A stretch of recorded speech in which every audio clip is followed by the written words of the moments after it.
Great news, great news. Studio 397 have released their first Ferrari car, which is great, brilliant. Love all the additions they put into all these endurance cars. You know, hopefully they're going to put all these cars and tracks or whatever into like one huge pack, so like, you know, newcomers can just come and buy everything that they need to run a sort of like in IMSA League or, you know, Le Mans League or whatever you want to call it. Okay, so let's get into the obvious stuff. Alright then, so force feedback is amazing. Look, it's rFactor 2. We all know the force feedback is great, and this car is nothing different. Car feels amazing when driving. The force feedback, the detail, you know, everything about it. Look, I don't need to badger on about it. You guys know it's great. Visually, the car looks amazing inside and out. The sounds are great, to be honest. I'm quite surprised actually. The sounds, rFactor 2 isn't renowned for amazing sounds, but I think this car does sound really good. Now, obviously, before I go into testing the car, I just want to let you know that I didn't want to just test the car and give you guys my impressions, because I won't really have anything to benchmark it against. So my aim here is to drive the car, see how it feels, tinker with the setup, and then see how it feels again, see if I can improve it to my driving style. And then I'm going to compare it to two other GT cars that I've driven in rFactor 2, which is the M8 and the 919. And then I'm going to give you a comparison as to what the 488 feels like in comparison to those two other cars. Okay, so first impressions of the car were, it felt I say quite understeery. A little bit of understeer and turning, which isn't too bad for me because I don't mind that. But there was a lot of lift off, sort of I say mid corner understeer. Like it was like there was a lot of understeer there that was very hard to deal with. That then turned into quite snap oversteer on exit, so that definitely wasn't great for me. It handles curbs like a champ, you know, going over curbs like I would say quite easily, but definitely easier than the other two. Gears definitely weren't set up quite right as well. The sixth gear felt too long, but you don't have to worry about that now. It's been updated. And yeah, I guess it didn't feel like I could really push the car, but I mainly put that down to the setup. I think the setup was a little bit weird. It was stiffer in the rear springs, and I think, what was it, the preload, the coast was like at 110%. It was crazy. Okay, so from the get-go, wheel range is the same. Preload, moved that down to 10. You can no longer change the coast and power, which is probably a good thing. I moved the wing to 5. That felt quite comfortable to me. I didn't change radiator tape and qualification mode. Here, I obviously softened the rear, stiffened the front, changed a few things in the dampeners, and then at the very end you can see it's basically you just do the usual stuff for rFactor 2. Lower the tire pressure to 140, soft compounds, and then the brake bias 52 felt alright, and you can get away with 33% brake duct. So yeah, let's move on to some laps.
So as you can see there, I managed a 57.8, I think, and obviously following from that, it did feel like I could consistently do, say, 58 twos, threes, if I wasn't like pushing too hard. I think in this mode, really, I was kind of like in hot lap mode, just trying to see how fast I could actually get the car. When in reality, I think if I was doing an endurance race, I'll just be content with like mid 58s. So there's that. Like again, the car just feels so much nicer to drive now. Like when I'm pushing the car, it has its little bit of understeer on entry, but the mid corner understeer was nowhere near as severe as it was before.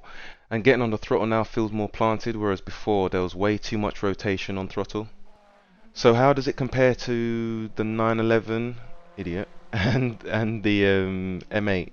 So after driving those two cars, because it has been a while since I've driven those two cars, they felt quite at odds with each other. The M8 was definitely harder for me to drive. It just has so much turning to the point where it just doesn't make any sense to me, and I was losing the rear. But at the same time, I was faster in that car than I was with the 911, which suits me perfectly. Has the understeer on entry, really planted on the throttle, on exit, but I was struggling to get like a time that would match the M8. So obviously you can see that you saw that I did a 57 with this the 488. So how did these two cars compare? Well, actually they're a lot slower. So with the M8 I managed a 59.5, and with the 911 I could only manage like a 59.8. I think I really should be 59.5 for the 911 too. I was making some really bad errors there. So I think I could potentially just do consistent 59.5s with that car, but even still, like I'm still what, 1 second, 1.5 seconds off the 488. So yeah, there's clearly gonna have to be some bop changes to be done with the car, but at the same time I'm kind of looking forward to it in a way, because I really do, ooh, nice little slide there, I really do hope that Studio 397, instead of making the Ferrari slower, actually bring up the M8 and the 911 or the rest of the GT cars to the level of this car, because this car is so much fun to drive, and to bring that same sort of fun in terms of the downforce and the power to the rest of the cars would just be amazing. I did think as well, like the other GTE cars were a little bit too close to the GT3s. They should have the advantage of like a little bit of power, but definitely a lot in when it comes to the downforce. There should be a lot more downforce.